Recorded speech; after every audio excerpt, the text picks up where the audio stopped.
Bom dia, amigos. Então vamos continuar o estudo da turma do Céu e Inferno. Como a gente combinou, a gente iria por Nem Céu Nem Inferno. Então nós estamos na página 372, né, do livro, Sim. Nem Céu Nem Inferno, na parte da relação comentada dos itens adulterados.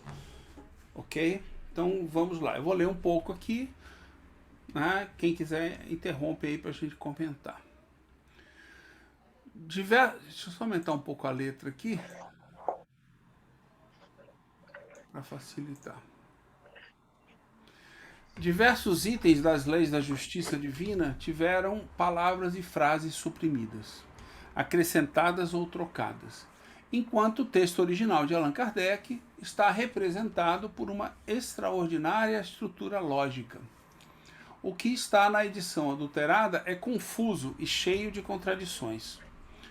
Todas estas Toda essa infame adulteração acaba por esconder a verdadeira teoria. O barulho. Vocês estão ouvindo o barulho aqui de casa? Então alguém lê, porque infelizmente eu estou quebrando o banheiro aqui em casa, entendeu? O vazamento. Então. Porque vocês não merecem ficar ouvindo essa barulheira. Aqui em casa tem barulho também, não dá para eu ler. Alguém lê então aí. Posso ler? Então, continuando ali. Toda essa infame adulteração acaba por esconder a verdadeira teoria moral, implantando falsos conceitos dogmáticos, como o do karma e do sofrimento físico, como o castigo divino, que são heterônomos e não pertencem ao espiritismo, que é uma proposta de autonomia moral. Vamos comparar as duas versões, a original, primeira edição, e a adulterada, que é a quarta edição.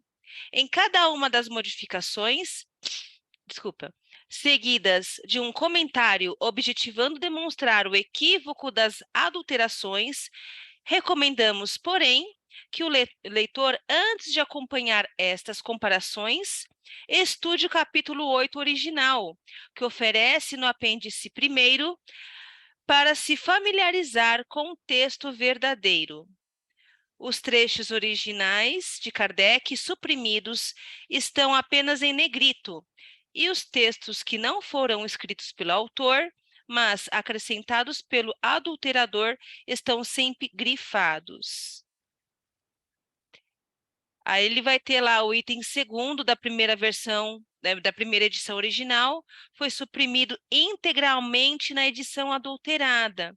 Então, logo mais, ele vai ter ali, né, o trecho destacado, versão original da primeira edição, que aí vai ter a seguinte frase: sendo todos os espíritos perfectíveis em virtude da lei do progresso, trazem em si os elementos de sua felicidade ou de sua infelicidade futura e os meios de adquirir uma e de evitar a outra, trabalhando o seu próprio adiantamento.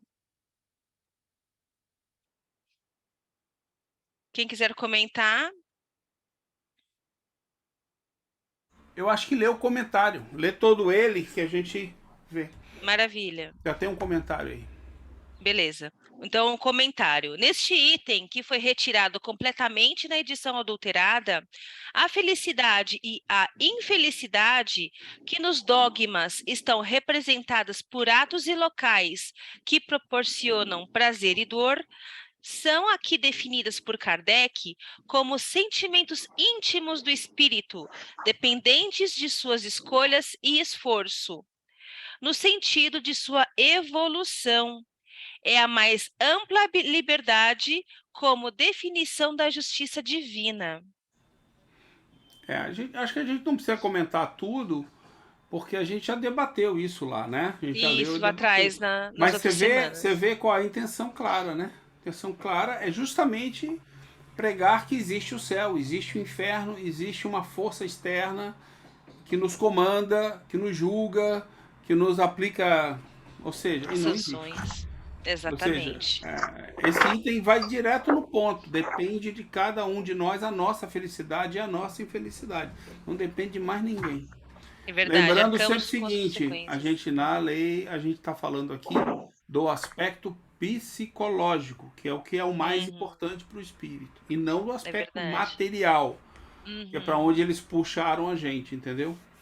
É verdade. A gente, quando relê isso aqui, tá sempre em mente que nós estamos falando, e até porque só existe felicidade e infelicidade no mundo espiritual. Sim. Né? A É, felicidade que nós sentimos aqui no mundo material, ela vem do espírito que está no mundo. Por mim, mais nada. e isso fica bem claro que é bem a livre vontade do espírito que coordena isso, vamos dizer assim, né? Consegue a ação é sempre da vontade do espírito, né? Da livre vontade dele, né? Fica bem claro. E para quem estuda religião, né, ou se diz adepto de religião, e possa vir assistir, ouvir esse nosso estudo, atente-se para os dogmas, né? Os dogmas que estão representados por atos e locais, que proporcionam prazer e dor. Né? Então, não é a sua autonomia, não é a sua vontade, a sua escolha, é os locais e os atos. Né? Então, vem a psicologia espiritualista e os espíritos nos falando que essa felicidade ou infelicidade é interna, né? É um sentimento interno. Não existe lugar, né, Não é pelo determinado no ato mundo e espiritual, e nem depois que lugar. a gente quando a gente desencarna e volta para o mundo espiritual não tem lugar definido. E um ato não representa uma imperfeição, logo não gera sofrimento. Só um ato, né? Quer dizer, você tem que ter todo um processo de erros repetidos no mesmo lugar para que você venha a adquirir uma imperfeição. E, novamente, digamos que somente 5% de nós provavelmente tem alguma imperfeição. Nós não temos imperfeições no aspecto psicológico. Né? A gente está errando, está aprendendo, está errando, está aprendendo, mas não é imperfeito, a ponto de adquirir o sofrimento já e está sofrendo. Todo mundo sofre. Não, não sofre. São poucas pessoas que estão, né? Vamos lá. Então, continuando. Item 4º da primeira edição original teve a frase suprimida na edição adulterada. Aí ele coloca lá, versão original, primeira edição. Item 4º. A punição é sempre a consequência natural da falta cometida. O espírito sofre pelo próprio mal que fez, de maneira que, estando sua atenção concentrada incessantemente sobre as consequências desse mal, compreende-lhe melhor os inconvenientes e é motivado a corrigir-se. Comentário. A primeira frase foi retirada na adulteração. Ela representa a condição natural do castigo, regido por lei natural e não por uma determinação divina deliberada. A punição, que será definida entre os itens 4º a 9º da edição original, é uma condição ou sentimento do espírito que comete a falta conscientemente, por compreender a diferença entre o bem e o mal no que tange à escolha que fez. Por isso, sabe que agiu de uma forma que sua consciência o acusa, mantém sua atenção concentrada no mal. Caso não estivesse consciente do mal, não haveria motivo para se arrepender. O espírito ignorante, que ainda não tem a compreensão racional dos seus atos, não tem responsabilidade moral, nem tem do que se arrepender daquilo que não alcança o seu entendimento. Nossa, isso é um choque para muita gente que tem essa visão muito rígida, né? Nessa estrutura heterônoma secular, que ainda está muito forte, principalmente aqui no Brasil, né?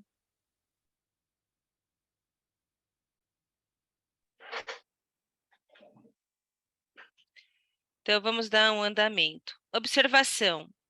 A ordem dos itens, como Allan Kardec os elaborou, foi muito modificada pelos adulteradores. Vamos indicar a correspondência entre eles para quem desejar comparar os textos.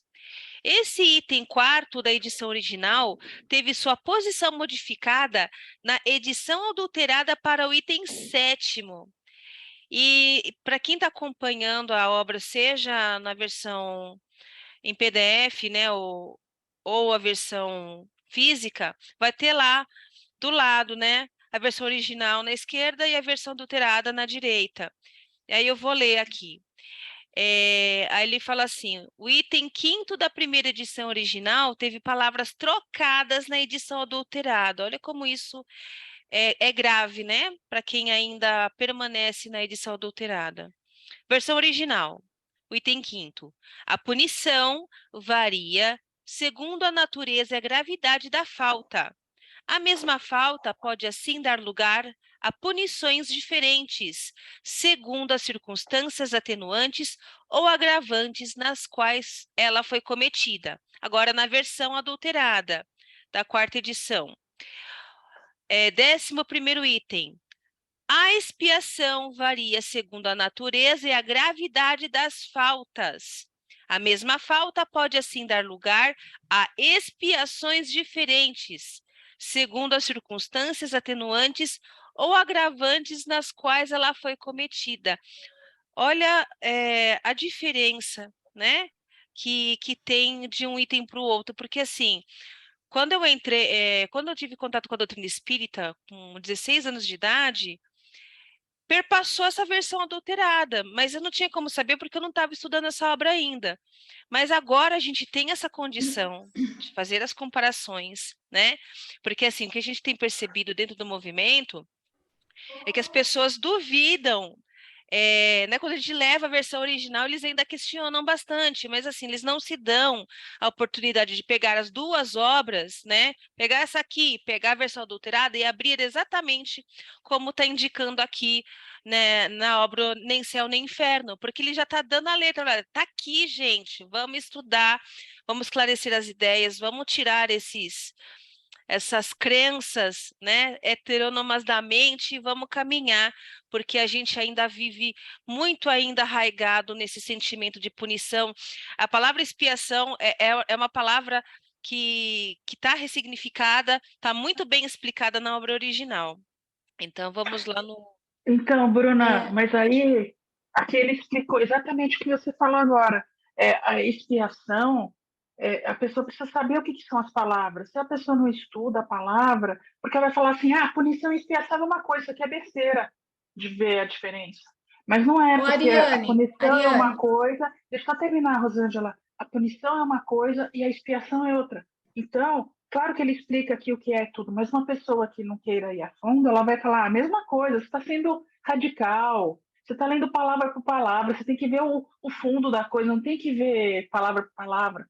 Mas não é besteira, faz muita diferença, né? Não é besteira, não. Pelo contrário, isso aí é a diferença, né? Fala, Rosângela, desculpa. Então, e aqui quando ele usa expiação, aí vem aquela ideia de reencarnação e a encarnação como castigo.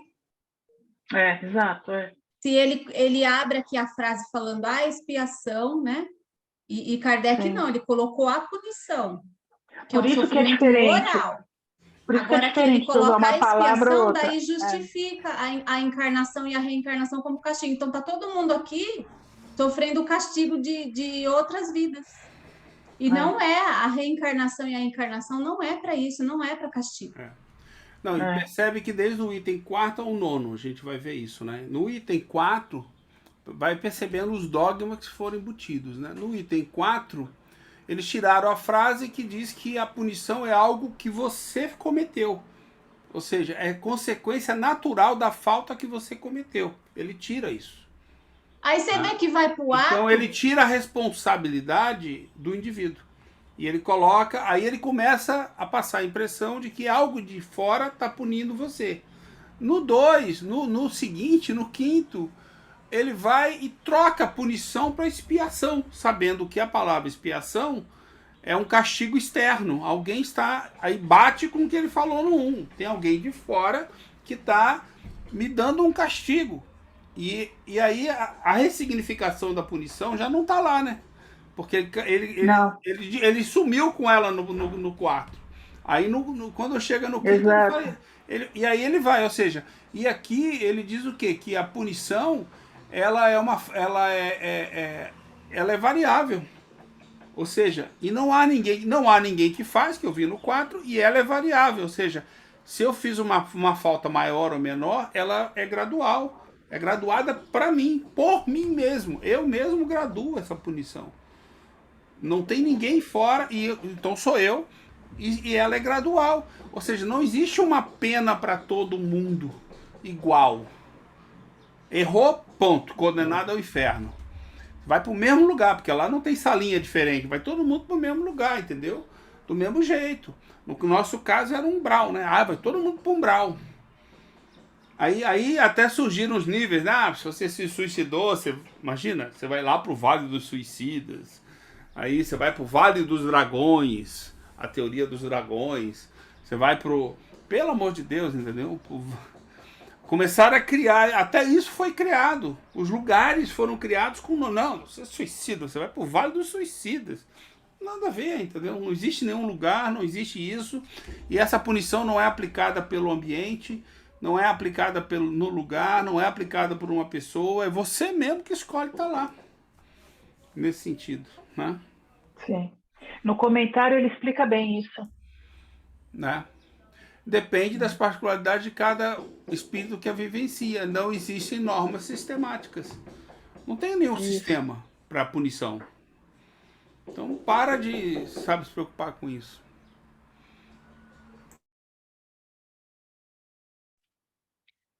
Alguém gostaria de dar continuidade na leitura ou eu sigo aqui? Beleza. Então eu vou ler o comentário aí na íntegra. Comentário. Essa adulteração tem uma consequência crucial. A intenção do adulterador está em confundir os dois termos, expiação com punição, que para Kardec possuem significados completamente diferentes um do outro. Depois de afirmar que a punição é consequência natural, no item anterior, que é o quarto, Kardec explica que as variáveis que regulam a punição são complexas, pois dependem das particularidades de cada espírito que a vivencia. Não existem normas sistemáticas. Observação. Esse item quinto da edição original teve sua posição modificada na edição adulterada, que é a quarta edição, para o item 11º. Então, olha só, né, como foi feito um deslocamento para poder mudar o sentido. Nossa, como é grave, né? Item 6º da primeira edição original, teve palavra retirada na edição adulterada. Aí abaixo tem lá, versão original na primeira edição. Item 6º, não há, em relação à natureza, à intensidade e à duração do castigo, nenhuma regra absoluta e uniforme. A única lei geral é que toda falta recebe sua punição e toda boa ação sua recompensa segundo o seu valor. Comentário. Os dogmas do pecado e do karma foram historicamente definidos pelas religiões ancestrais como seguindo códigos proporcionais. Por exemplo, a expressão bíblica, olho por olho, dente por dente, que é a bendita da lei de Talião, né? Também a ideia de karma propõe um castigo equivalente em sua natureza e intensidade à falta cometida. A definição espírita revoluciona esse pensamento, pois, segundo a lei da justiça divina, não há regra quanto à natureza, à intensidade e à duração do castigo. A única lei absoluta está na diferença entre o bem e o mal. O sofrimento moral é uma consequência da consciência do espírito. Está nele próprio a medida das consequências, o quanto está consciente do ato cometido e tantos outros fatores que não se pode definir regra. Por outro lado, a expiação não é um castigo, mas uma escolha do espírito que se arrependeu e quer emendar-se. Portanto, não se pode confundir castigo com expiação. A teoria espírita exige um completo repensar das estruturas lógicas da moral. É preciso raciocinar e estabelecer novos entendimentos que fujam das falsas hipóteses heterônomas. Olha como é fundamental, né? A gente está vendo muita gente perdida, as pessoas ainda com esse conceito, carregando um peso gigantesco nos ombros, fazendo também com que até os familiares, né? Tem aquela coisa do... Sempre tem um juiz na família, né? Olha, você está fazendo isso, vai para não sei para onde, você vai lá para o inferno, né? E fica essa pressão. Então, assim, imagina uma família, né? Com essa característica, com esses conceitos que foram ali internalizados, como é difícil, né? Se a pessoa não tiver uma sacada e procurar por ela mesma, né, esse caminho de autonomia, ela fica presa a encarnação inteira. Mas é só um comentário. Essa questão do julgamento, como tudo isso é mal entendido, acaba que você percebe que naturalmente as pessoas são levadas a aprenderem a julgar os outros. Por quê? Porque Deus julga a gente, entendeu? Alguém julga a gente e nos dá penas com intensidades diferentes, nos aplica penas. Então, como assim? Deus julga. Aí você começa a entrar nesse paradigma e você aceita facilmente. Eu faço o mesmo que ele, entendeu? O meu filho, vou julgar meu filho. Pode ser teu filho, eu vou julgar ele, vou dizer que ele está certo, que ele está errado. Quer dizer, aí você começa a desenvolver um relacionamento baseado com seja lá quem for, com teu pai, com tua mãe, com teu filho, com teu amigo, aonde você avalia ele, julga ele, avalia e julga. Entendeu? E define para ele que ele já está condenado, então vou ajudá-lo a sair disso, e diz para ele o que ele tem que fazer. Olha só, tudo com boa vontade, mas é um baita de um erro, entendeu? Primeiro porque você não consegue salvar ninguém. A pessoa, se ela cometeu realmente um erro, só ela vai saber o que ela precisa fazer para sair desse erro. E só vai sair se ela quiser. Não há o que você possa fazer. Entendeu? A não ser que você seja coercitivo, que você seja controlador. Aí você vai conseguir fazer a pessoa agir. Mas na hora que você faltar, ela volta a ser o que ela queria ser. E, quer dizer, o eu dela está imutável ali. Ela não entendeu, ela não teve entendimento. Né? Não se desenvolveu para isso. Por isso que não adianta você mandar. No que a pessoa obedece, ela se condiciona a obedecer. Né? A gente pode condicionar o nosso filho tranquilamente. O dia que você faltar, o guri vai sair fazendo o que ele bem entende, não interessa, entendeu? Exatamente. E aí que tá, né? Principalmente quando a gente tá... Eu tenho alguns atendimentos que a gente tem muito esse aspecto, né? Muito grave das punições, pessoas que são muito...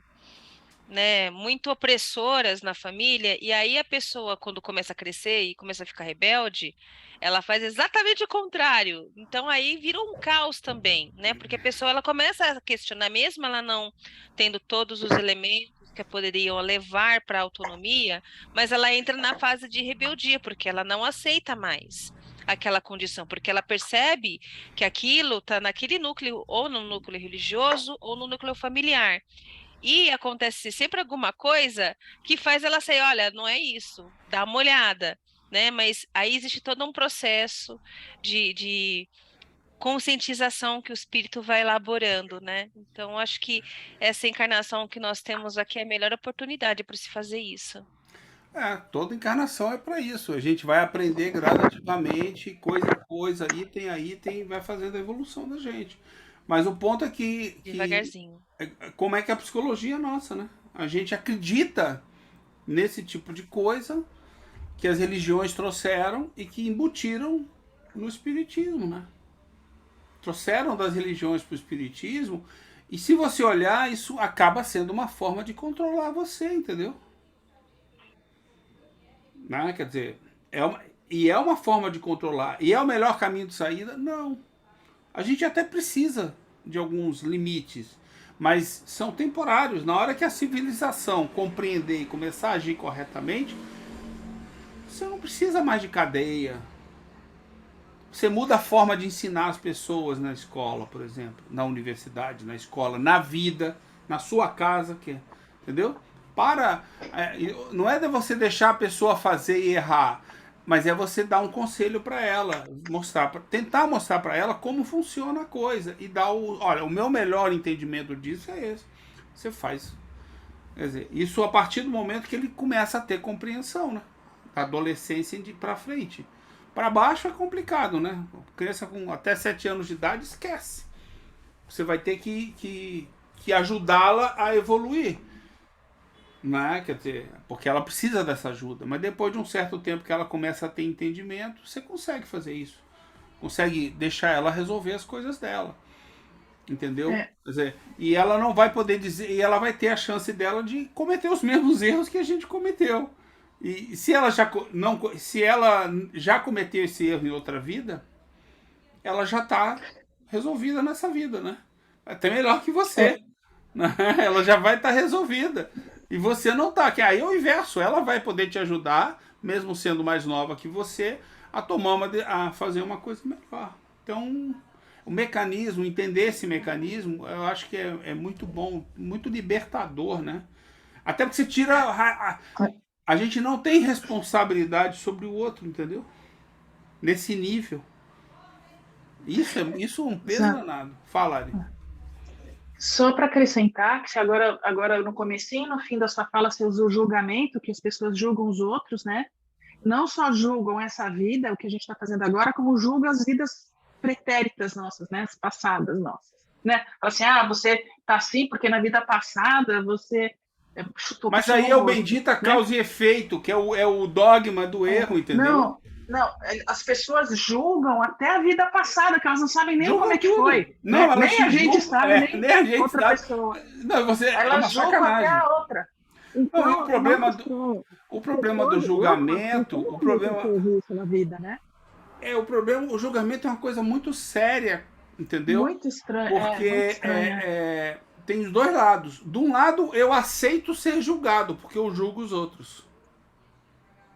E do outro lado, os outros me julgam e me punem. Percebe? Não, mas ainda julgam, não só o que a gente fez. As pessoas querem punir você. E mesmo que não saibam como punir, elas querem ser Deus, querem punir você. Exato. Exato. Eu não sei o que é pior. É absurdo. Absurdo. Aí quando você fala assim, mas você... Aí, se você diz que você não pode fazer nada, você é um irresponsável, como você não tem responsabilidade sobre isso? É teu filho? Eu falo assim, é meu filho, mas ele é ele, eu sou eu. Ouvi isso ontem. É assim mesmo. É assim. Aí a pessoa acredita que não, que realmente eu fiz muito bem pro meu filho, entendeu? Obrigando ele a fazer isso, botando os limites nele de uma forma impositiva e não de uma... Você pode dar limites? Pode. Explica para ele. É o que a Juliana fala. Explica para ele. Deixa ele se desenvolver. Ele vai errar? Vai. Mas na medida que ele vai tendo possibilidade de entendimento, a pessoa vai evoluir. Entendeu? Exatamente. E assim, você percebe que isso não é quando a criança é pequena. A gente trata filho com 20 anos de idade dessa maneira. Quando é que esse guri vai parar de ser dependente de você? Tu vai ficar a vida inteira julgando ele. O guri vai estar com 40 anos de idade e você vai estar julgando ele, dizendo o que ele tem que fazer com a vida dele. É isso? Não faz sentido. Não faz o menor sentido. Não faz sentido. Não faz, entendeu? Você vê as pessoas com idade avançada julgando o filho de 40, 50, 60 anos de idade e dizendo que ele não pode fazer. E o filho vai nessa. Não, minha mãe falou, realmente, eu tenho que... Porque ela passou a vida... O dia que ela faltar, ele não vai ser lembrado disso, quem sabe ele começa a cometer os erros e tomar uma decisão diferente. Ou ele foi condicionado muito bem, né? E vai passar as próximas vidas agindo dessa maneira. Mesmo que ela não seja mais a mãe. Ele adquiriu o condicionamento que ela impôs para ele. Exatamente. A gente vê muita gente nessa condição. Nessa condição. Todos nós temos um pouco dessa condição. Todos nós temos. Entendeu? A gente tem que ficar vigiando, bom, peraí, para ver se a gente vai achando, né? Exato. Aqui no comentário, a parte que eu gostei muito, né? Que daí, nossa, dá para falar bastante, né? Ainda mais para quem tá por dentro do assunto. A teoria espírita exige um completo repensar das estruturas lógicas da moral. Sim. Né? Estruturas lógicas da moral. Quando que nessa encarnação eu ia pensar isso sozinho, eu ia fazer essa questão sozinha? Não ia. Caramba, né? Quais são as estruturas lógicas da moral que a humanidade segue? Aí a gente verdade, vai amiga, começar a compreender um pouquinho, entender melhor, que aí o Paulo sugeriu da gente estudar metafísica. Não, pois é, mas assim, né? O ponto todo, então, quando ele fala de lógica... em que base estão fundamentadas essas estruturas lógicas da moral? O raciocínio, na razão. Né? Então, mas daí a gente parte da metafísica. Não, peraí. Vai partir, penso eu, né? Na minha simplicidade aqui, vai partir da metafísica. Essas estruturas lógicas da moral, ela começa lá com a metafísica. Por exemplo, Deus. Não, a partir amiga, da existência de Deus... eu desenvolver Deus, a minha racionalidade... Deus, a partir dali, tira uma moral. Não. A moral, ela pode ser colocada para nós e nós podemos aceitá-la. Mas eu posso pegar essa moral e questionar ela. Eu posso fazer uma moral diferente. Mas a partir do momento que você percebe que há mais de uma moral.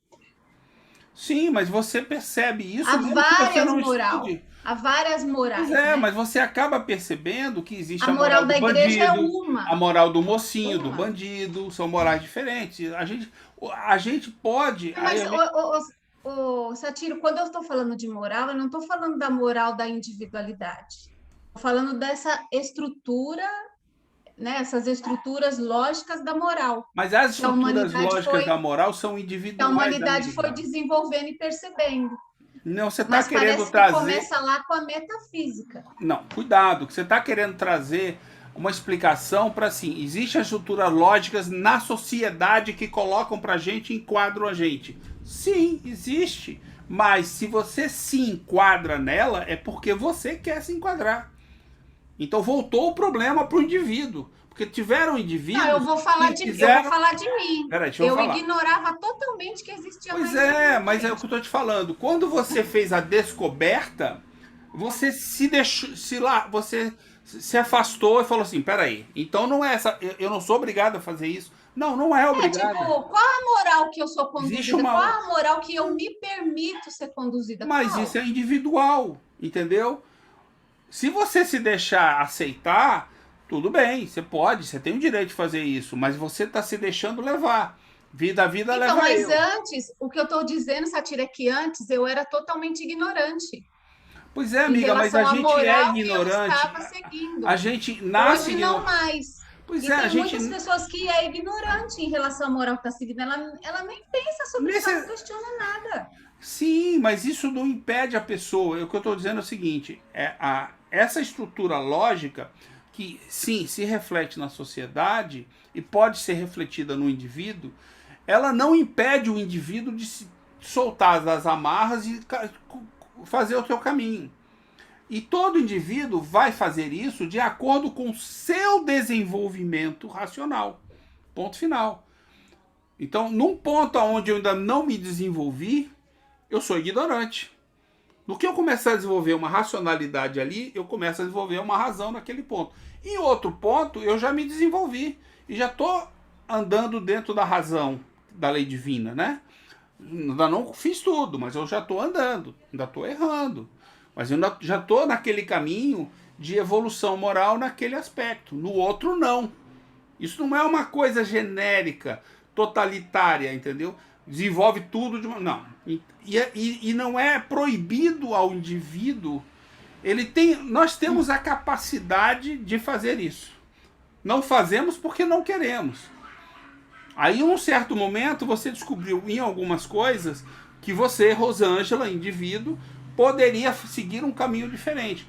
Com certeza, assim como todos nós, Você tem outras coisas que você ainda é ignorante, como tem coisas que eu sou ignorante. A gente vai descobrindo. Mas só tomar cuidado para não, quando falar essas estruturas lógicas da moral, não colocar essas estruturas na sociedade, trazer ela para o indivíduo. Entendeu? Quando você desenvolve essas estruturas lógicas da moral, você está se libertando. Você começa a pensar naquele sentido. Senão você está só obedecendo. A obediência cega, condicionada, se você preferir, né? Para não falar de religião. Então, ó, quem comentou aqui no livro está falando assim, ó, a teoria moral espírita exige um completo repensar. A teoria moral espírita exige um completo repensar. É assim, ó, enquanto você estuda a teoria moral espírita, você percebe pelo seu raciocínio lógico, pela sua inteligência, que tem que repensar essa questão dessas estruturas lógicas de moral que a humanidade desenvolveu. Isso. Né? Então, é porque ela dá as ferramentas para a gente pensar, para a gente reconhecer as leis divinas, para a gente desenvolver nossa inteligência, na sequência desenvolver nossa razão. Então, e o livro Céu e Inferno, ele está pautado nisso, nessas estruturas lógicas da moral. Eu concordo. Para mim, e por ele ter sido adulterado, a gente tendo acesso ao original agora, aí é que aguça esse pensar. Caramba, que moral é essa? Tem mais de uma? Qual é a moral que eu estou seguindo? Pois é, mas eu só quero chamar. Eu achei. Eu vou frisar só o seguinte, até para quem no futuro ouvir isso, né? Eu não preciso de uma obra do Paulo ou do Kardec para fazer isso. Vocês viram lá no grupo? Não, pois é. Vocês viram lá no grupo a última postagem da Sueli? O vídeo? Então vamos ver lá. Tem um vídeo de um padre católico pregando exatamente isso, liberdade. Ela nem fala que é católico, mas eu sei que é um padre católico. Não é pastor, é padre. Então é católico. Falando sobre você é livre. Você não precisa vir na igreja, você não precisa usar fitinha, você não precisa de nada para ser livre. Você é livre. E se você errar, Deus te ama. Olha só. Ela está pregando a moral, ele está pregando a moral autônoma. E ele, duvido que ele tenha estudado o Espiritismo. Isso surge do homem, da inteligência que o homem faz. Tem muitos caminhos que levam para esse caminho da autonomia. Por isso que ele diz, cuidado, o Espiritismo não é o caminho do futuro, é um caminho do futuro. Nós somos um caminho. Você quer estudar com a gente tem um caminho para propor. Você pode aceitar ou não. Mas existem outros caminhos que já estão sendo trilhados, até mesmo nas religiões, que tem gente lá dentro pensando. Tem gente lá dentro sabendo, pô, você é livre, te vira, para de seguir. Vê lá o vídeo, tá lá no Facebook. Entendeu? Então, eu já tinha mandado esse vídeo. A teoria moral espírita, ela é trazida pelos Mas ela não é isso que eu estou dizendo, não chama de teoria moral, chama de espírita, chama de moral autônoma, porque ela não é espírita. Então, a teoria moral espírita, ela é trazida pelos espíritos superiores. Aí, a humanidade aqui desenvolveu as ciências filosóficas, o espiritualizacional, que a gente percebe que é de uma moral autônoma. Rosângela, o pensamento do espiritualismo racional concilia com você está submetendo a teoria moral. Cuidado, você está submetendo a teoria moral espírita. Tudo que você falou está certo, só tem um pequeno erro. O que o Espiritismo nos ajuda por tudo que ele fez, ele se baseou em filosofias, é a compreender a teoria, a moral autônoma, ponto. Isso não é uma moral espírita. É identificar, né? Pois é, se o espiritismo não existisse... Ela é autônoma ou heterônoma? Justamente. Pois é, mas isso daí não é... O que eu quero dizer para você é o seguinte, cuidado só com esse discurso. O espiritismo não é a solução para isso no mundo. Ele Mas só eu não identificou. eu não estou conduzindo a minha fala nesse sentido de Salvador. Mas eu estou chamando a atenção porque quando você fala teoria moral espírita, você trouxe pra gente. E não é nossa. É aquilo que a gente falou. Se Sócrates fez isso, então vamos chamar de teoria moral socrática, porque ele fez isso.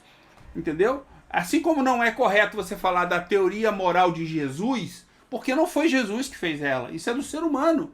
Isso é do que Deus nos deu. É o desenvolvimento natural que nós começamos quando era o Uga Buga, lá atrás. A gente era Uga Buga e já estava dentro da moral, buscando uma moral. A teoria moral que seja de Sócrates, que é autônomo, É a mesma. que seja do espiritualismo, né, das ciências filosóficas, Isso. que seja, né, a humanidade foi ali pensando e percebendo, tá, é autônoma. A teoria moral que Jesus veio, né, nos trazer é autônoma, e a do espiritismo é autônoma. E tem mais. A gente começa a diferenciar, todos nós começa a espíritos, perceber. mesmo que não somos da Terra, entendeu? Somos de outros orbes. É uma lei. O que eu estou querendo dizer é que a teoria moral ela é teoria para nós aqui, mas é uma lei. É isso que eu estou te dizendo. A moral autônoma está embasada nas leis de Deus. É a lei da liberdade. A teoria moral está embasada nas leis de Deus. As leis de Deus valem para todo mundo, até para os marcianos, para os venusianos, para os andromedianos, sei lá como é que eles chamam quem vive lá em Andrômeda. Vale para todos os espíritos que estão no universo. Ela não é da Terra, ela não é de Jesus, ela não é de Sócrates, ela não é muito menos do espiritismo. Por isso que é uma lei. Ela é justamente. Não é ela propriedade de ninguém. de Quando a gente aceita e quando a gente vive com harmonia com as leis divinas, que são todas elas. Não só as da matéria, que existem no universo inteiro, como as leis da alma, por exemplo. Que são o nosso caminho individual para chegar a uma convivência social. Olha só que interessante, ó. A moral autônoma é uma lei. E quando a gente... não é uma lei. Quando a gente se deixa guiar pela moral heterônoma, a gente sofre. A gente tem o sofrimento moral. Não, você está criando leis que não existem, que não estão declaradas. Está indo contra a lei. Aí a gente tem o sofrimento moral. Se a gente se permitir ser guiado pela a lei do sofrimento moral, a lei do sofrimento moral, amiga, a lei do sofrimento moral não é ligado à lei moral. Ele está num item. Qual é o item? Quando é que você sofre? Tem uma condição exata que você sofre. Quando é? Quando? Quando você adquire uma imperfeição. O sofrimento que importa é o moral. A lei é clara. O sofrimento moral é inerente à imperfeição. Mas assim... Não a lei moral. A lei moral é ampla. Pensando psicologicamente, se eu me deixo guiar por uma moral heterônoma... Sim, mas não é o fato de você se deixar guiar por uma moral heterônoma. Eu vou ter sofrimento moral, porque aquilo não está de acordo com a minha consciência. Nós nos deixamos em vários momentos... As leis que está escrito na minha consciência é autônoma, é de liberdade. Pois é, mas o caminho... Como é que eu aconselho alguém a não se deixar guiar pelo pensamento heterônomo? Não dá. Eu posso aconselhar você... Tem que identificar. Eu posso dizer para você o seguinte... A gente tem que aprender a identificar. Eu estou sendo guiada por uma moral autônoma ou eu estou sendo guiada por uma moral heterônoma? A gente tem que identificar. Mas e daí? Tem que aprender a identificar. Mas quando eu identifico... Você identifica e faz a escolha. Faz a sua escolha. É que não é tão simples assim. É interessante para mim a moral heterônoma, eu enquanto materialista... Eu acho que tem vários conceitos, amigo. Ou que gosto de dogmas. É interessante para mim a heterônoma. Agora, é interessante para mim ponto não é você saber... liberdade. Não é, gosto de fazer as minhas escolhas sem medo. Sem querer só que você está falando de um conceito muito amplo para guiar uma decisão. É só isso que eu queria colocar. O conceito específico que a gente aprende, qual é? Que está nos 25 pontos da justiça divina. Qual é o conceito específico, nesse caso que a gente está falando aqui? É esse. Imperfeição gera sofrimento. Moral. Moral. Sofrimento físico vem das vicissitudes da vida, que eu não tenho controle, mas eu tenho controle sobre como eu passo por elas. Então veja que é diferente. Eu tenho algum controle, sim. Entendeu? Eu posso entrar, eu posso ir num lugar que vai me fazer mal. Eu escolhi ir lá. Então eu tenho controle. Ou posso não ir. Tá? Então, se o ponto é a imperfeição, aí você tem que entender o que é a imperfeição. A imperfeição é um ato errado? Não. Não é um ato errado. A imperfeição se implanta quando você adquire um hábito. Então, o teu foco tem que ser o seguinte. Quando eu olho para dentro de mim, nessa situação que eu acabei de ver, eu me sinto mal de alguma forma? Me sinto. Mas por que eu me sinto mal? É você vigiar. Onde é que eu estou errando? O que foi que eu fiz nessa confusão aqui que eu errei? Aí se você não percebe, é porque você ainda não tem entendimento suficiente. Continua na vida. O entendimento não é dado por ninguém. É a gente que adquire. Até quando é dado, eu posso negar ele e fugir. Aí é um caminho, entendeu? Primeiro, o entendimento vem do meu esforço. Se eu não me esforçar, seja lá porque for, não interessa. E é seu direito não fazer nada. Você não vai conseguir o entendimento. Não vai alcançar a razão. Isso é uma conquista individual. Né? Segundo, você identificou um erro, é óbvio que você vai corrigir. Nós estamos voltados ao bem. Isso faz parte da lei de Deus. Entendeu? Aí você vai lá e corrige. Mas existe a possibilidade de você ir contra isso e continuar e fazer um erro. Porque você se deixou levar pelas paixões. Novamente, você pode identificar o que está te deixando levar. Então só tomar cuidado, porque senão a coisa... Ah, não, se eu me identifico como heterônomo, eu saber a diferença, eu vou ser autônomo. Não, não é. Você não se torna autônomo porque você sabe dizer o que é heteronomia. Tem o detalhe é que é a dificuldade. Como é que eu me torno autônomo? E com certeza, todos nós somos heterônomos. Alguém tem alguma dúvida disso? Que estamos encarnados aqui. Né? Ainda somos todos nós imperfeitos. Temos imperfeições? Não. Nós somos heterônomos e nos deixamos levar. Essa é uma das nossas dificuldades. A outra dificuldade é obtenção de conhecimento, de inteligência. A outra coisa é usar essa inteligência para alcançar as leis divinas, compreender as leis divinas. A autonomia aí depois de compreender, aí poucos, quando né? eu compreender, eu vou mudar a minha maneira de agir. Exato. Aí eu passo a saber o que fazer. Aí eu escolho fazer o certo, fazer o bem.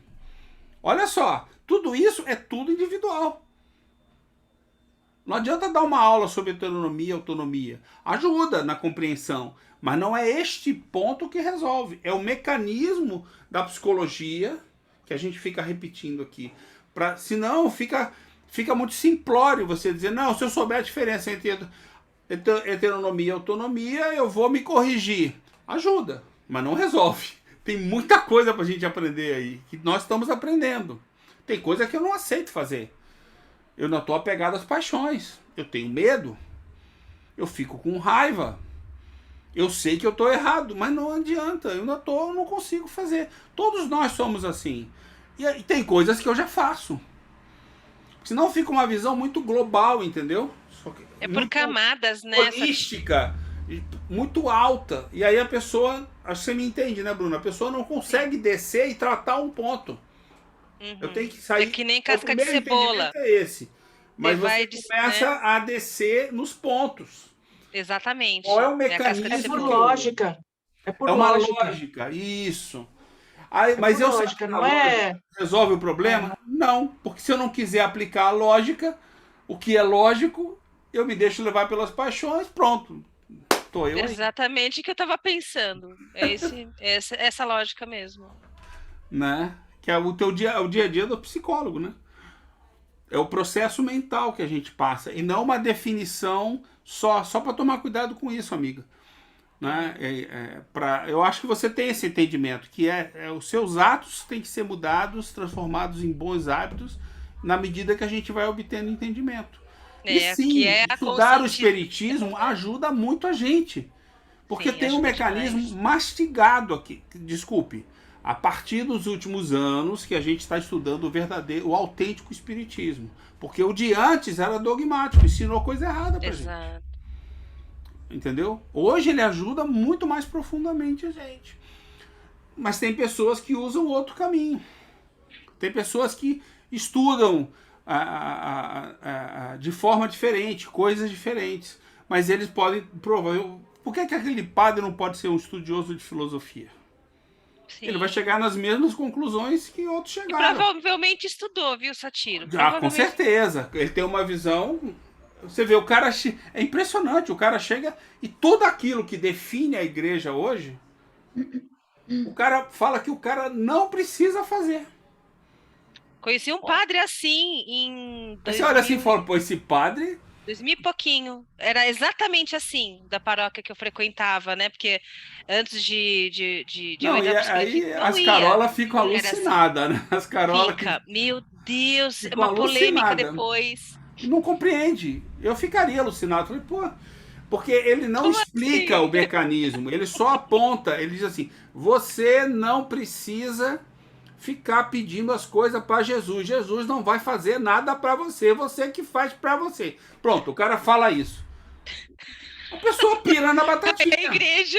É Ela assim. pira na batatinha, entendeu?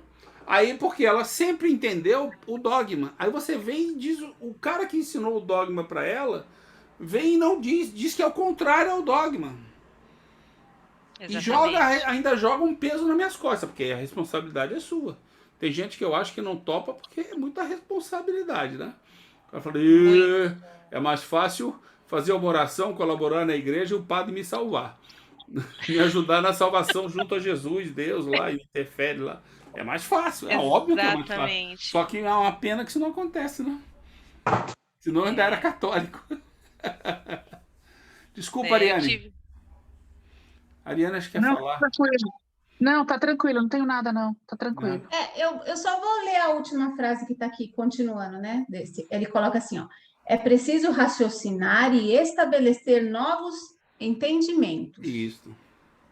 que fujam das falsas hipóteses heterônomas. É isso aí.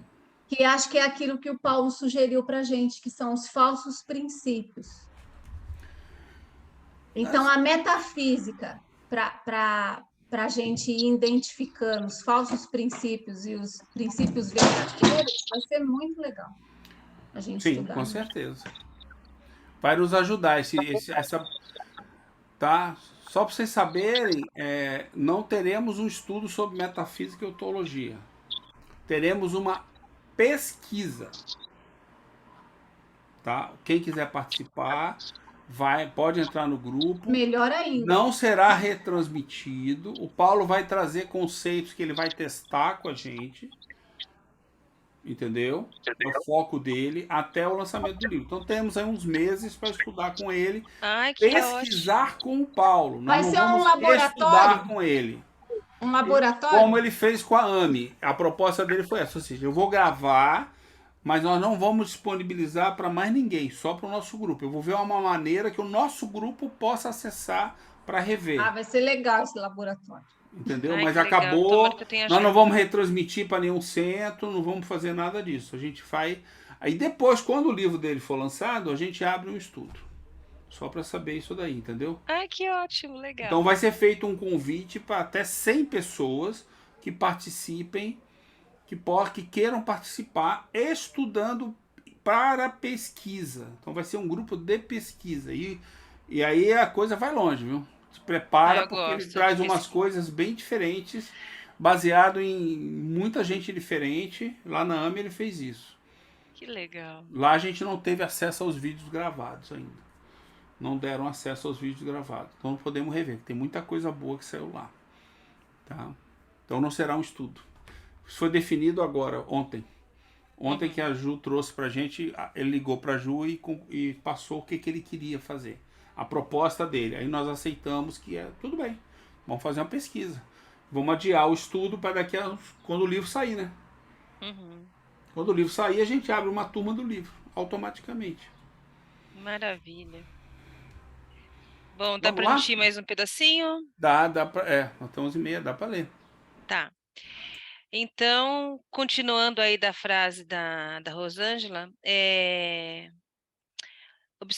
observação. Esse item sexto da edição original teve sua posição modificada na edição adulterada, quarta edição, para o item 12º, ou seja, mais um deslocamento, né? Aí ele vem lá, item 8 da primeira edição original teve frase retirada na edição adulterada. Logo abaixo ele vai colocar a versão original.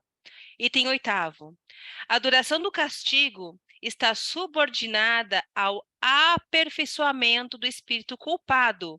Nenhuma condenação por um tempo determinado é pronunciada contra ele. O que Deus exige para pôr fim aos sofrimentos é o arrependimento, a expiação e a reparação. Em resumo, um aperfeiçoamento sério, efetivo e um retorno sincero ao bem. O espírito é, assim, sempre o árbitro de seu próprio destino. Assim se acha confirmada esta expressão: eu não quero a morte do pecador, mas que ele viva e eu o acusarei até que ele se arrependa. Comentário. Neste item, Kardec associa o fim do castigo, enquanto consequência natural, com o aperfeiçoamento voluntário e consciente do espírito. Depende, assim, somente da escolha do próprio ser e de nada externo a ele, nem mesmo de um perdão divino. Segundo Kardec, didaticamente, podemos interpretar expiação como sendo o aperfeiçoamento sério e efetivo, e reparação como um retorno sincero ao bem. Vou parar aqui, gente, porque assim, é uma coisa tão forte isso. Eu ia comentar. Pode falar, Ariane. Então, na hora que ele tira o em resumo, fica assim, arrependimento, expiação e a reparação e um aperfeiçoamento sério e efetivo. Então, parece que a expiação quer dizer que tudo que veio antes não é um aperfeiçoamento sério e efetivo, se ele tira esse resumo, né? Então, esse resumo quer dizer que ele está explicando o que é expiação, reparação e arrependimento. Está explicando o que é aperfeiçoamento sério, efetivo e retorno ao bem. Então, quando ele tira esse resumo, parece que são quatro coisas diferentes. Uma é o arrependimento, uma expiação, uma reparação e aperfeiçoamento, né? Muito engraçado, assim, engraçado no mau sentido, né? É muito interessante, vamos dizer. E é tão né? complexo, né? Porque assim, a gente sai. Eu estava estudando sobre uma outra área que fala da estrutura, que fala da questão da linguagem, né? Você tem um significado e significante. Então, quando eu olho para uma palavra, né, que tem lá uma origem, que chega no nosso conhecimento, quando ela chega para outra pessoa, ela se torna um significante. Então, ela vai ter valor e significado diferente para outra pessoa, diferente daquele termo original. Então, esse trecho está explicando de uma forma tão importante, tão fundamental para a gente, porque a gente, né, veio a... Né, imagina você escutar 20, 30 anos expiação como uma forma de prova que deixa a pessoa ali no estado de deterioramento físico, psicológico, como uma obrigação, porque ela cometeu erros lá atrás, né? Tipo assim, você não quer pagar essa prestação aqui, quando chegar o juro na quinta encarnação, você vai sofrer tudo de uma vez só. Eu vi muita coisa assim. Isso é muito grave. E aí a gente viu lá atrás que a expiação como escolha de provas, né? E aí, para essa escolha de provas, vem esse aperfeiçoamento sério e efetivo, porque o espírito está comprometido em fazer uma mudança da própria visão dele, né? Exato, retornar ao bem. Exato. E aí chega no retornar ao bem, que é a reparação. Ou seja, Exato. quando a gente pensa no conceito mais comum da reparação, olha, você cometeu erro, você é obrigado a corrigir. Não é que é obrigado a corrigir. Na verdade, você tem esse aperfeiçoamento sério e efetivo que se transforma na reparação e que faz chegar ao bem, que é o caminho que a gente está trilhando bem Eu devagar. acho que essa frase aqui, aperfeiçoamento sério, efetivo e um retorno sincero ao bem, tem que guardar para falar o que é expiação. Aperfeiçoamento sério, efetivo, retorno sincero ao bem, né? Reparação. O que é reparação? É isso aqui. O que é arrependimento? É isso aqui. Pronto. Vou guardar. Nossa, é muito legal, né? A gente está chegando no momento chave desse estudo, porque assim, olha a clareza que essa obra traz. Quando eu vou confessar uma coisa, é o seguinte, que eu vi a obra Nem Céu Nem Inferno, ela física, lá no centro. Eu vou pegar a física depois lá para mim estudar, porque ninguém pega. E aí, quando eu peguei a obra original para estudar, nossa, fez assim, bum, né? Abriu a cabeça. Agora eu consigo acompanhar as duas. Eu acho isso tão importante porque a gente é multiplicador, né? Então, assim, nos nossos atos, pensamentos, ações, a gente multiplica, né, para as pessoas que estão ao nosso redor e com quem a gente está interagindo. Então, imagina um atendimento fraterno, e eu faço atendimento no meu grupo, né?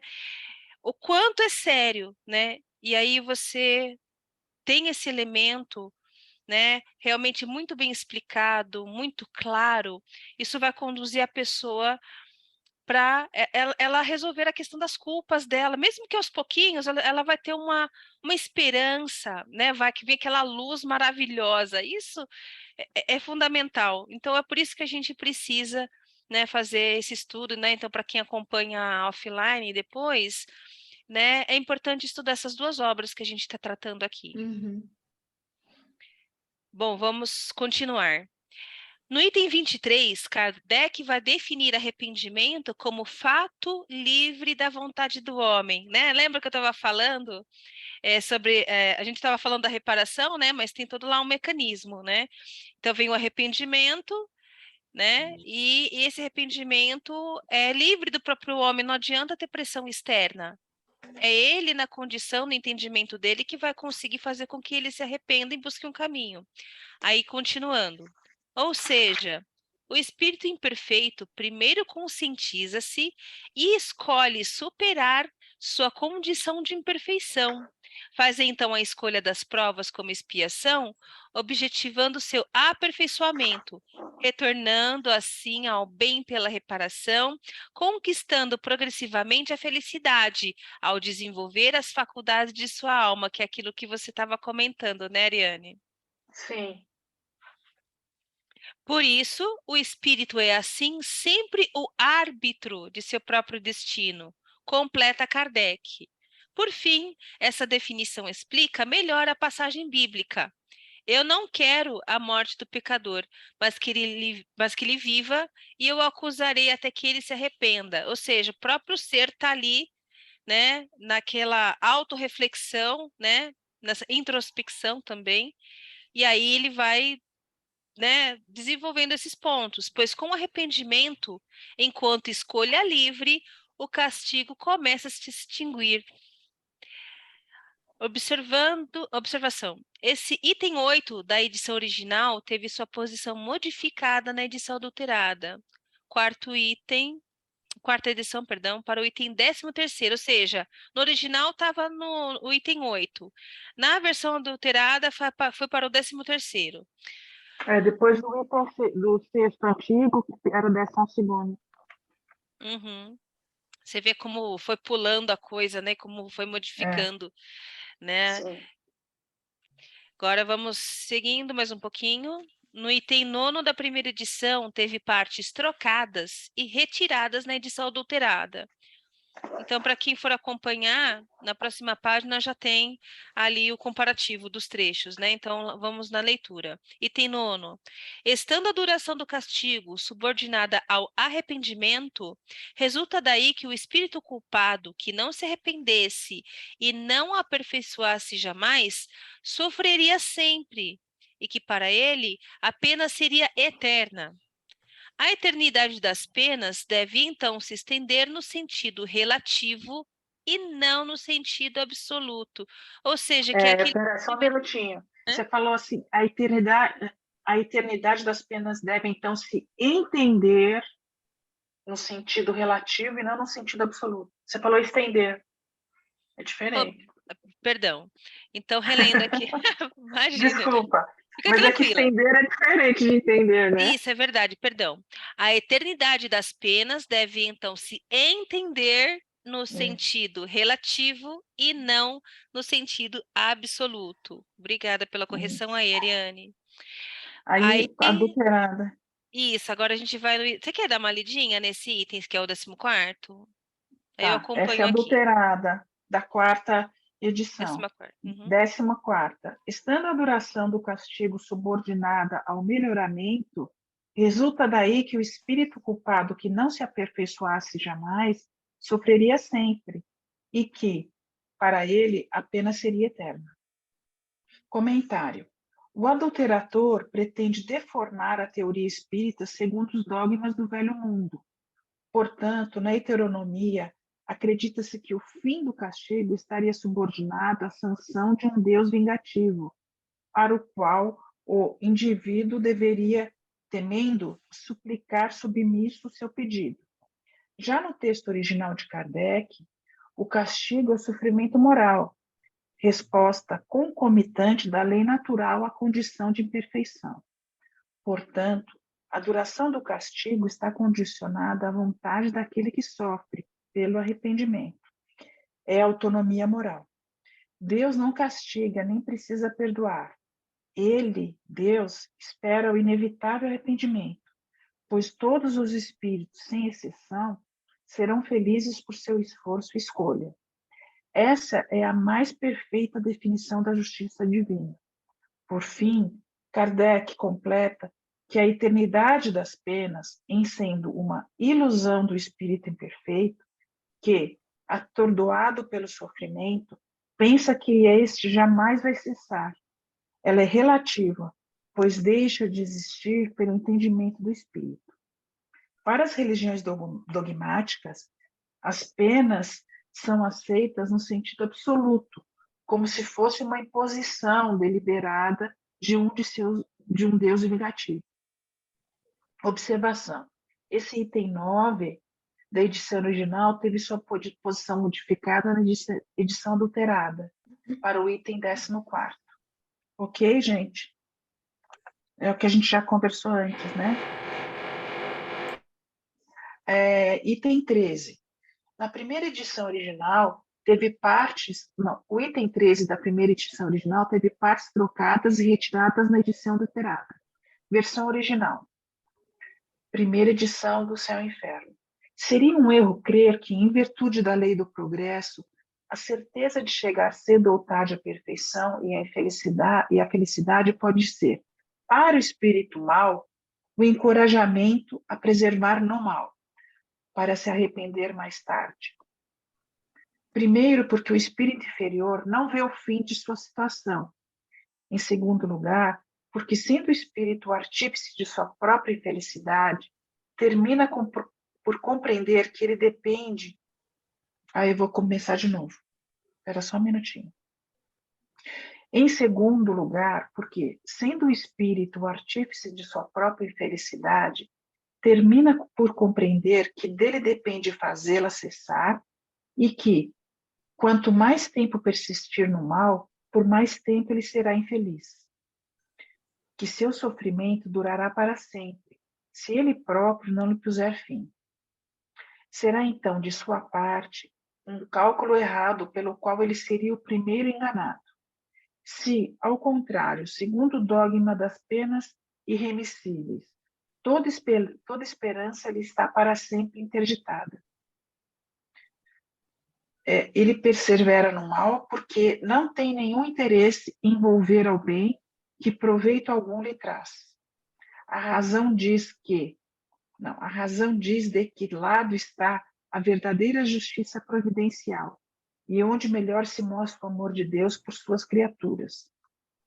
Comentário.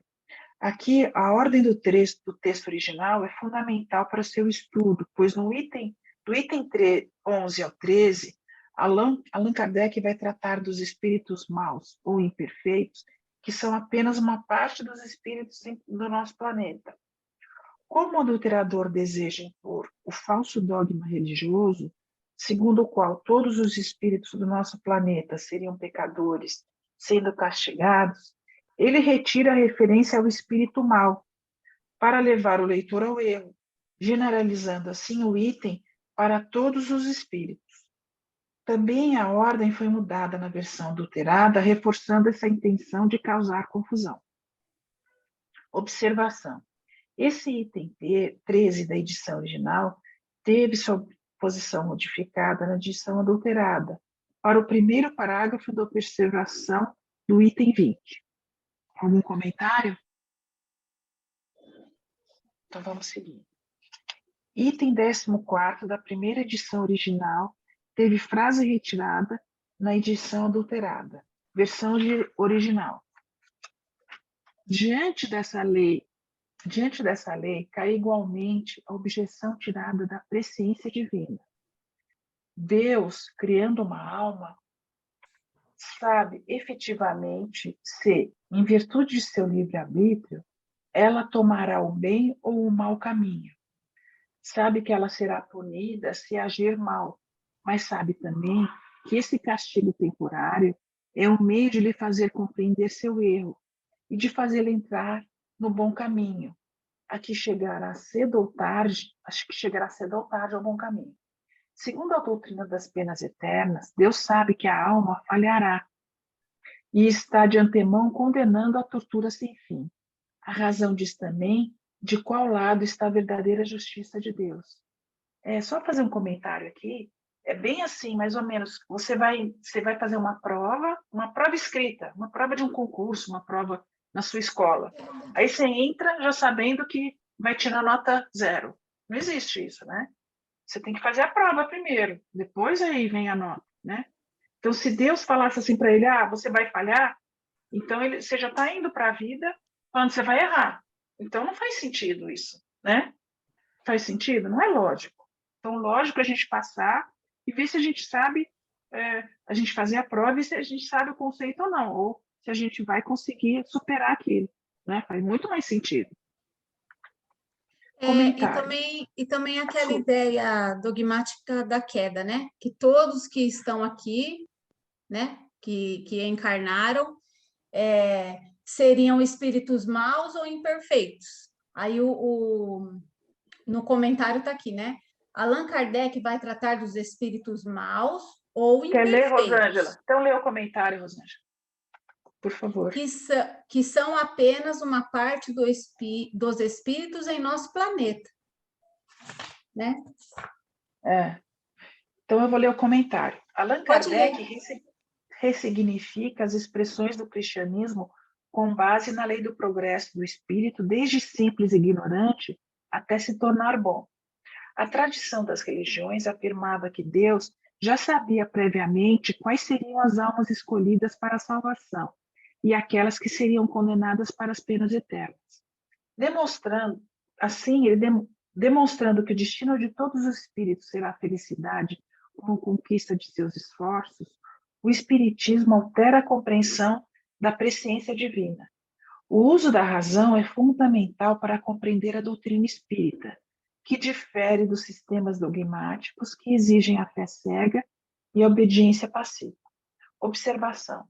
Esse item 14 da edição original teve sua posição modificada na edição adulterada, na 4ª edição, para o 2º parágrafo da observação do item 20. Vamos continuar? Pode mais um pouco? Então vamos. Item 16 da primeira edição original foi suprimido, da edição adulterada. Ver original. Original é o que não tinha, né? Vamos descobri-lo. Não ocorre o mesmo segundo a doutrina vulgar do inferno.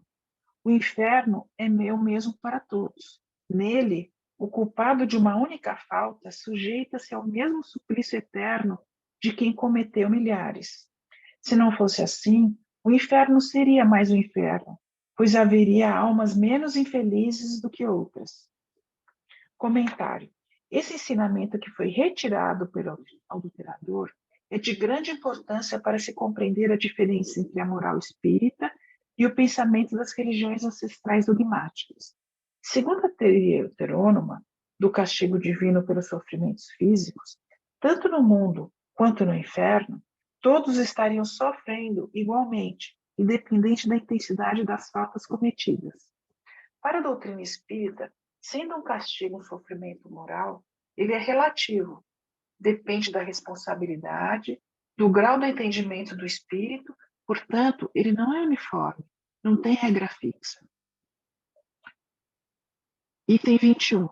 Na primeira edição original, teve trecho retirado. Na edição adulterada, versão original. A situação do espírito a partir de sua entrada na vida espiritual é a que ele preparou para si durante a vida no corpo.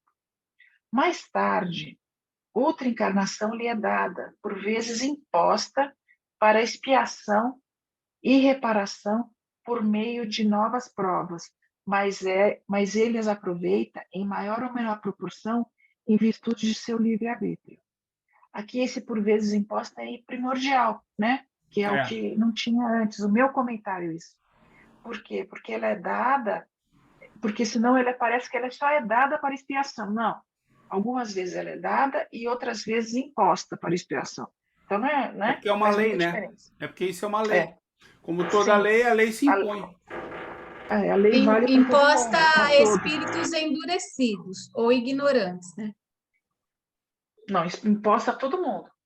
Não só espírito ignorante. Você passa por isso, eu, o conde, todo mundo. Não passa, não é só o ignorante, todo mundo. É igual a lei da gravidade. Todo mundo é atraído. Então, Mas é imposta, mas assim, o que os que mais necessitam... tarde, necessitam... outra encarnação lhe é dada, para alguns é dada. Tipo, a pessoa conscientemente ela quer retornar. E por vezes imposta. Não. Para expiação e reparação. O que a Ariane quer dizer, desculpa que o barulho piorou muito, agora estão quebrando o apartamento de cima, então piorou. Não, tá tranquilo. Rapidamente. Fica tranquilo, tá tranquilo. Rapidamente, a lei é que ela diz o seguinte: a lei é para todo mundo, ela é imposta a todos. Só que você, quando você está vivendo na lei, você já começa a fazer as escolhas e quer voltar para poder evoluir, melhorar a moral. Quando você se endurece ou é ignorante, você não tem conhecimento, no outro você está arraigado e não quer, não quer fazer. Mas não interessa, é uma lei. Aí a lei se impõe e você vai fazer. O que ela quis dizer é isso, a lei é para todo mundo. Ela não escolhe pessoas. Todo mundo sofre. Exatamente. Se eu chegar e falar assim, poxa vida, eu tenho que descer lá quero reencarnar. Pronto, eu vou lá e reencarno. Não precisa ser imposta. Entendeu? Exato. Senão ela é imposta. O ponto é, não existe ninguém, nenhum outro espírito, em nível nenhum, que nos coloca essa obrigação. Entendeu? Melhorou, graças a Deus. Satiro, o que o pessoal fala no movimento espírita é compulsória. Mas esquece essa palavra. É tá um errado. erro. Isso está errado. Foi bom você lembrar. Aí você vê o termo compulsório e o termo de imposto. Pois é. Não, o termo ela é imposta como lei. Ou seja, se você não tem compreensão, ela vai se impor. Eu não tenho compreensão da lei da gravidade. Saltei do prédio, a lei vai se impor. Eu vou me estabacar no chão. Entendeu? Né? Ou então eu estou endurecido. Eu reajo àquilo. Eu não quero fazer o que tem que ser feito. Né? Eu saltei do prédio, não quero cair. Dá para não cair? Não, não dá. É uma lei. Tu vai cair do mesmo jeito. Mesmo que você não queira, entendeu? Ou seja, eu não quero encarnar, eu não quero progredir. Vai ter que progredir. Para progredir, você precisa reencarnar. A lei do progresso existe. A lei é imposta. Você vai ter que progredir. Você precisa passar pela reencarnação. Então você vai reencarnar. A lei se impõe. Acabou. Não é nem Deus. Deus criou a lei. Mas ele não cuida um a um. Não existe ninguém julgando você. Não existe nada disso. Não, olha só. Você acha que estão julgando? Olha quanto dogma que tem nessa brincadeira. Eu queria só fazer um comentário depois da Ariane, tá bom? Só vou falar isso. A diferença, ainda, comentário da Rosângela, a diferença entre o espírito mal e um espírito que já entendeu é que o espírito mal, ele ainda vai ainda quebrar a cabeça para entender aquilo. E o espírito que já entendeu, ele vai seguir em frente, entendeu? Sim, Ele não vai mais, aquilo lá já é fato passado. Ele já sabe Ele que existe. entendeu e se Ele já não vai, arrependeu. ele não vai mais se jogar pela janela, porque ele sabe que ele vai cair. Então Eu ele acho já que- não faz mais isso. Então ele, assim, aquilo lá já é uma coisa natural para ele. Agora, quem ainda não aprendeu, não, vai ficar se jogando e vai, entendeu? É isso. E não, Fala, eu só não desculpa. gostei da definição que você deu de um espírito mal. Fala endurecido, que é melhor. Porque mal, Endurecido, tá bom. todos nós Não, é que fazemos ele o mal, fala entendeu? Todos Não nós... ignorante. é espírito mal, não. Eu É que a prefiro Rosângela levou o ignorante. mal. Não, você tem dois. Tem o ignorante e o mal que ela se refere, eu acho, é o endurecido. Entendeu? Ele falou espírito mal aqui no anterior, eu acho. Ele... Usa bastante, né, o Satiro? Aqui, ó. Mal, Mas eu sei, mas aí, ignorante, às vezes, usa No bastante. 13º, a felicidade pode ser para o espírito mal um encorajamento. É por isso que eu usei de novo. Ele Sim. usa no 13º. Não, Por lembrando isso que eu que o mal que eu tô falando é com L, tá? Não é com U. Sim, tá. com L, isso. Com L. Entendeu? Outro dia O eu tava mal com vendo U isso. é mal de bom e mal. É. E mal com L é mal de fazer o bem, ou fazer Eu o Mas é mal. fiquei, que eu- acho que uns 40 minutos Mas é que eu olhando falei no o do U, dicionário, não falei do pensando. L. Eu sei, não, é que você L. falou como espírito endurecido, eu entendi. Eu só chamei a atenção porque isso Sim. pode gerar confusão na cabeça das pessoas. Então Sim. o cara, o espírito é mal, cuidado. Aí entra naquela questão do bem e do mal, dos conceitos do bem e do mal. Não. E do diabo, Pode. né? O espírito mal. Não, aí tu daqui a pouco tá no diabo, né? De que o mal existe. Ah, o mal existe, pronto. Aí, tudo bem. A Bruna tá feliz, tá vendo? Porque ela vai ter mais Ô, Bruno. cliente. Ela vai ter um monte de cliente mais. Mas não existe isso. Vamos tirar os clientes da Bruna. Não É existe. isso aí. Bruno. Estamos aí para ajudar, né? Ah, liberar. meu Deus do céu. Vamos Kardec dá a ressignificação do espírito mal, endurecido ou ignorante, imperfeito, Não, e ignorante não não o é mal. diabo. Ignorante não Não a é mal. encarnação do mal, nem diabo, Não, nada não. disso. O ignorante ele não é mal. Ele é simples ignorante. O mal, digamos Não, só assim, ignorante. quando você faz o mal, você faz para você mesmo. Primeiro ponto. O mal não existe, né? Segundo, você deixa de fazer o bem. Ou, né? Segundo ponto, o mal que é aplicado ao outro, muitas vezes é uma percepção, é uma forma de agir. Quer dizer, é uma escolha do outro vir para o lado do mal e não de quem fez aquela atitude. Eu fiz uma. Eu vou sentar, eu faço mal para mim, bebendo cerveja. Aí eu convido um amigo meu. Eu não obrigo ele a beber comigo. Ele bebe porque quer. E se ele bebe 10 vezes mais que eu, ele bebe 10 vezes mais porque ele quer. E não porque eu obriguei ele a beber 10 vezes mais do que eu. Entendeu? Outro exemplo bem. Eu ofereço torresminho para ele. Pronto, torresminho é coisa do bem. Né? Vocês sabem disso, já aprenderam isso no estudo. Brincadeira. Já tem que ter o kit. Olha, Brincadeira. quando a gente tiver um estudo do Livro dos Médiuns e a gente aplicar essa teoria aí de que cai tudo por terra esse negócio de obsessão. De obsessor, obsessão, justamente. cai tudo por terra. Não, justamente. Não existe ninguém que faz mal para você. É você mesmo que faz mal para você. Esse é o principal. Porque se você aceitar uma segunda força, é fácil aceitar um obsessor. Entendeu? Se O mal é um ponto de vista meu. O mal é uma atitude sua. Você escolhe a paixão. Você escolhe a dor ou o prazer. Você está apegado à matéria. Isso gera o mal. Entendeu? Apego à matéria. Me surgiu até uma dúvida agora, porque assim. Então, assim, a gente, né? Claro que nós todos somos, a maior parte do tempo, responsáveis, mas para você, né, como estudioso da doutrina que tem mais experiência que a gente, como é que você vê essa questão da obsessão da sugestão? Porque, assim, o ser sugestão carrega... não é... Mas sugestão não é obsessão. Uhum. Sugestão, você pode estar acompanhado por afinidade, por espíritos que estão te dando bons conselhos, boas sugestões. E os outros que acham que estão te dando boas sugestões, mas estão equivocados. Ele não é mal. Começa aí. Ele está te dando algo que ele acredita. Sabe quando você dá um conselho para um grande amigo seu e você descobre depois que você está errada? Que você não devia ter dado aquele conselho?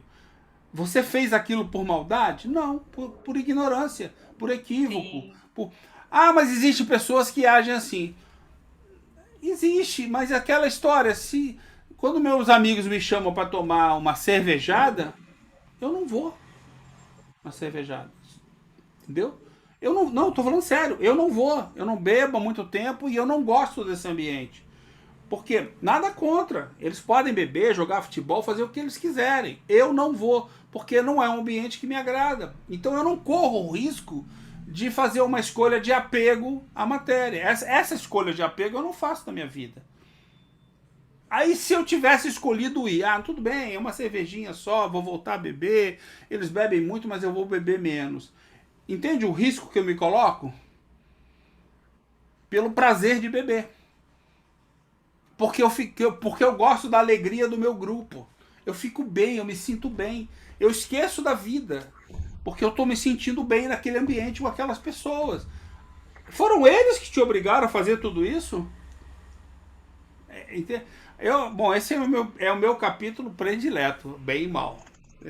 E ainda não sei tudo. Ô, Satiro, me parece assim, ó, eu tenho atração ainda por aquele grupo, mas eu conscientemente percebo que não é Isso, legal mais para mim, então eu me afasto. justamente. E aí, Agora, se tipo, eu tenho atração, ai, mas me deixa não, levar ainda. Olha, eu vou lá.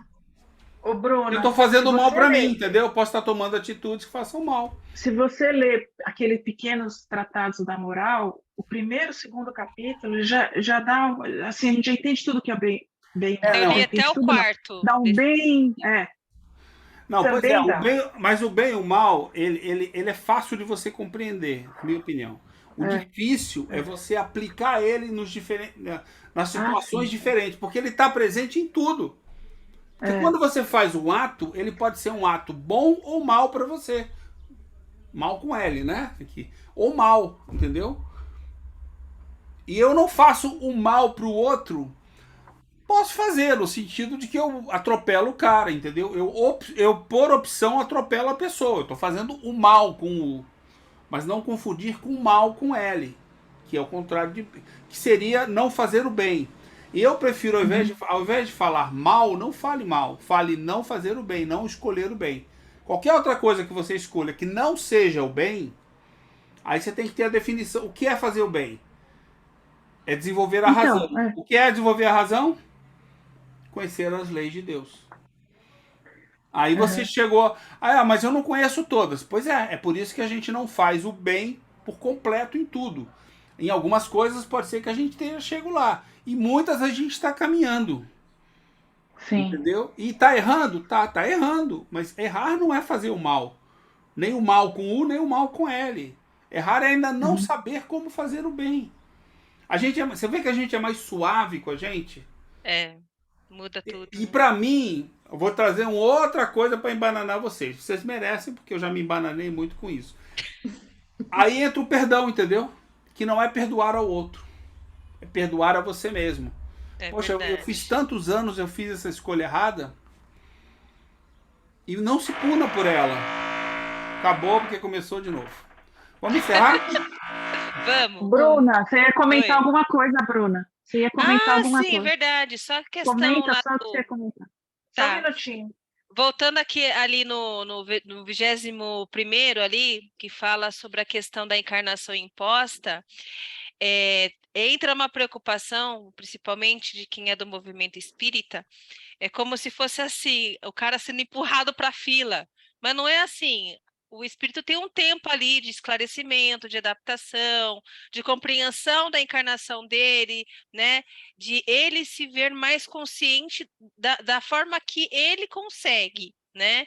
Então, às vezes, fica muito dessa coisa. Essa palavra compulsória é uma palavra terrível, porque eu cheguei a usar lá atrás, uns 3 anos atrás, então agora eu estou aprendendo que eu tenho que riscar ela da minha vida.